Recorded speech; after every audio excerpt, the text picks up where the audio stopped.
అధ్యాయము 5 కురువ పురాణ వసించు శ్రీపాదస్వామి వారి ఊరిలోనే మహావిద్వాంసుడైన ఒక బ్రాహ్మణుడుండేవాడు.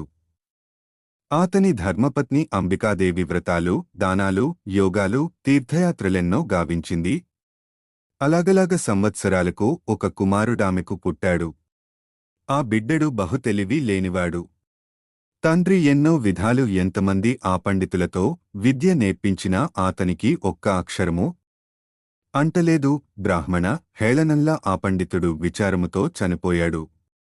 కుమారుడు భిక్షాటనతో జీవనం సాగిస్తున్నారు. ఇలా ఉండగా ఆ బాలుని అందరూ పండితపుత్ర, పరమశుంఠ అని చేయసాగారు. దానికి ఆ తల్లి బిడ్డ ఇరువురూ ప్రాణముల మీద ఆశ వదలి కృష్ణానదిలో దూకి ఆత్మహత్యగావించుకునాలని అనుకున్నారు. అలా నదికి వెళ్ళుచున్న వారిరువురకు శ్రీపాదస్వామి వారు ఎదురుగా వచ్చి వారిని ఆపారు. అంబిక ఆ మహాపురుషునకు తన చరిత్ర అంతా చెప్పింది.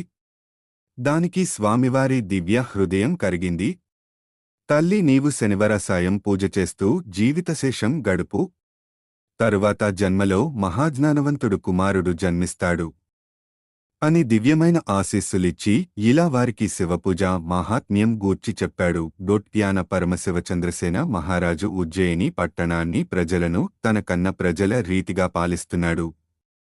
మణిభద్రుడా రాజుకు మంచి మిత్రుడు.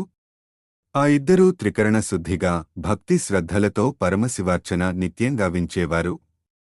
వారి భక్తి ప్రపత్తులను మెచ్చిన శంకరుడు చింతామణి ఆ మిత్రులకు ఇచ్చారు. ఈ విషయాన్ని తెలిసిన పరరాజులు ఆ చింతామణిని ఎలాగైనా ఆతని దగ్గర నుండి తీసుకొనలని చంద్రసేన రాజుపైకి దండెత్తి వచ్చారు. యథారాజా తథాప్రజ అనునట్లు మహారాజు పరమశివు పూజగావింపుచుండగా అచ్చట గోపాలురు కూడా తమ గృహాల ముందు శివలింగాల నుంచి పూజ చేయసాగారు. రాత్రి పడడంతో అందరూ ఎవరి ఇండ్లకు వారు వెళ్లినా ఒక బాలుడు పరమశివపూజలో నిమగ్నుడై ఏకాగ్ర మనస్సుతో అలా ఉండిపోయాడు. ఆతనికి భక్తికి మెచ్చిన శంకరుడు అచట నవరత్న స్థిగిత శివలింగాన్ని పుట్టించాడు. అంతేకాదు ఆతని మాతృమూర్తి మరు జన్మలో విష్ణువుకు తల్లి అవుతుందని ఆతనికి దివ్యాశీస్సులిచ్చాడు. ఈ విషయాన్ని గ్రహించిన